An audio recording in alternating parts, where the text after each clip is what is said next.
আমি কত কত দিতে হবে? আপনার টোটাল দেন মাউন্ট কত টাকা? দেড় মাসের আমরা কৌতুন দিয়ে হলো তোমরা কত টাকা মনে করে 1 লাখ হইলে 50 শুনতে 1.5 লাখ হইলে অর্ধ করতো 2 লাখ হইলে অর্ধ করতো আমি সিস্টেম দিয়ে তুমি কৌতুন এই রাখো ওই মহিলার লাগবে। এই মহিলা কত আমি কত দিতে হবে তোমার? বলো বলো আমি জানি না জানি না, তোমার বলতে হবে। কামিল কত? আলাদা করে তো 6 লাখ হইলে 3 লাখ করবো তুমি মানে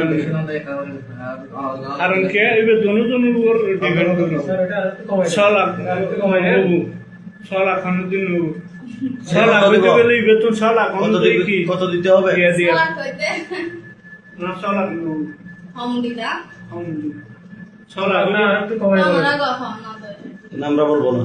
না আমরা কেন হইল আমরা কেন বলবো এটা আপনি বলেন তো 5 লাখ দিব 5 লাখ হইলে কত করে 2.5 লাখ 2.5 লাখ না